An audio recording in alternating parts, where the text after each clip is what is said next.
Yeah, we're moving along, so I think we can have that exam, in a week and a, we'll have it another week and a half, and we'll be okay. And we'll just write about what we're talking about here. You'll be able to hold forth. You can bring in your Bibles, you can bring in some note cards, you can, I prefer you not bring in who wrote the Bible, because then you'll start copying whole sections out of that, and that I just don't think is a good thing to do, so just going to bring in the Bible and note cards. Not all your notes from your notebooks, because just reducing the, 5 or 10 note cards, things you don't want to forget. Let's move along here. So, we've done that Yahweh story, and based on the Hebrew word levavel, to confuse, and the enjoyment that the one storyteller, the Yahweh, seems to get out of telling stories about people's names. Now, these are Shem's descendants, as I said, back to the priesthood. You can see it immediately, even in English. And we can see from the style, the repetitive, ceremonial, officious, seem to be like an incantation of some kind. When Shem was 100 years old, he became the father of Raxbad 2 years after the flood. After the flood, after the birth of Raxbad, Shem lived 500 years, became the father of Slaughters. No information about the sons and daughters. No information even about Raxbad's wife. I mean, we assume all these guys are fertile and have children easily, and all their wives are fine in this regard. None of them are bachelors or anything like that. And none of them are gay. And so on. I don't mean to be cruel there, but that's what I'm saying. It's all very laid out. And I'm sure that's probably early life was probably pretty much like that. But I mean, if this fellow knows so much, why doesn't he tell us the name of the wives or the other children? He's only interested in one thing, isn't he? The genealogy down to him. That's what we call this priesthood. He wants to verify his genealogy. Look at the New Testament. Is the New Testament interested in anything but Jesus' genealogy back to Abraham and so on? No, not really. Here's the genealogy of Jesus, bam, right down to him. Two different versions, by the way. One in Luke, I think, and the other in Matthew, and they don't agree. But that's not important. The point is, here's the genealogy, and that's what we're going to want to prove his legitimacy. That he's a real son of David. These people want to prove their legitimacy the same way. And that's why the scholars have decided to call this priesthood. I'm not interested in anything else except the names that come down to them. And they even did a little bit of sleight of hand when they slid Seth in for Cain, even though he later appeared as Canaan. They did a little sleight of hand because they didn't obviously like the murderous part of the material associated with Cain, lest someone impugn their genealogy on that basis. Raxbad was 35 years old, and he began the father Shelah, and Shelah, after that, Raxbad lived 403 years. I don't know where they get the numbers from, but notice they are diminishing. We don't have the 9 and 800 that we had in the previous ones. We're getting down to more human lifespans, and they're starting, most of them are about 30 when they have their children, as we noticed. Shelah's 30, Eber's 34, Peleg's 30, Ru's 32, Serug is 30, Nahor's 29.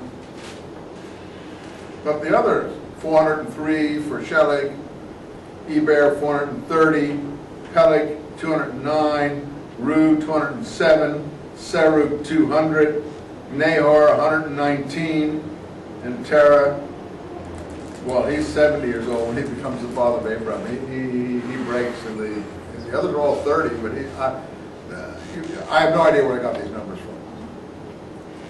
Now you say, well, they may be true, right? I would really be very much surprised if they have any precise information of this kind. I mean, you and I don't even have it, or in a computer age much. So. Tell me, how old was your grandfather when he had his first child? You know. Okay. Your great-grandfather? Okay, I got you there. And how about your grandfather on your mother's side? How old was he? Oh, you're too smart. But I don't know my great-grandfather. No fair, no fair.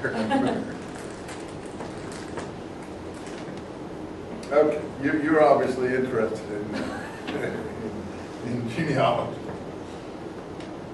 Or your grandparents are quite young, one of the two. I don't even think I ever saw my grandparents. They were quite old and when they had their first children. And my parents were pretty old when they had their children, so I never saw my grandparents. I don't even know what they looked like, except for pictures. And I'm not liable to see my grandchildren, I can tell you that. I haven't seen any yet, and I doubt I'm going to see very many of them, so there you go. Now, this is another of those genealogies, and you want to link it up, I'm sure you'll see now. It's not like the Yawist, helter-skelter one we just had about all the different families, but it links up with chapter 5. You see the link up there, I think. Chapter 5:1. This is the roll of Adam's descendants. Exactly the same style, clearly part of the same document originally. That went from 5:1 all the way down to Methuselah and down to Noah to 5:32. This one goes from 10:11 down to 10:26. I don't want to read the whole thing. We know how they work by now. And who are we getting to? The big guy. Abraham. That's where we want to get. And that's what we've got. So we're finally down to Abraham.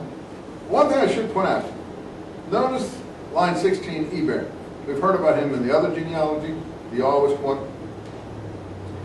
Notice he's how many generations back? There's Terah, Nahor, Serug, Reu.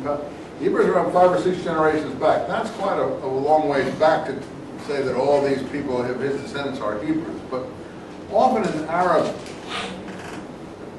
tribal situations, like for instance Muhammad.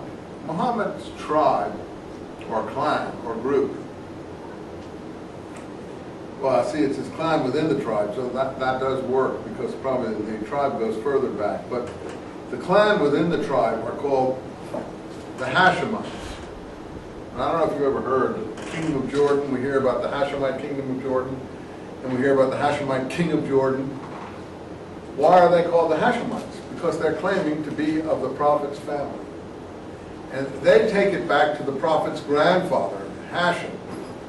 So therefore, when you want to be somebody who's related to someone else, you've got to go back a few generations to include all the aunts, uncles, cousins, and everything else. So when you're talking about someone in his tribe or his clan or whatever, you go back some generation, you say the sons, Muhammad belongs to the sons of Hashem.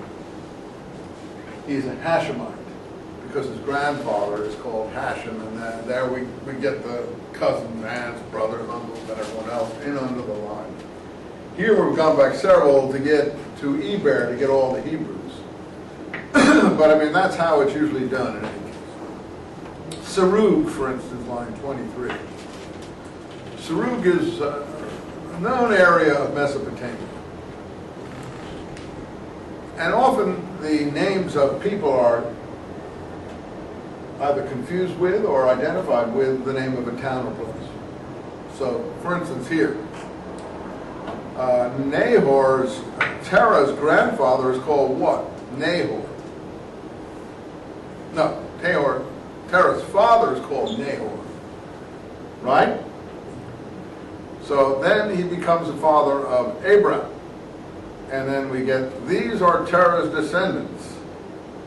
Now we look like we've switched over in line 27, even though 27 looked priestly. Suddenly in 27, second part of it, looks like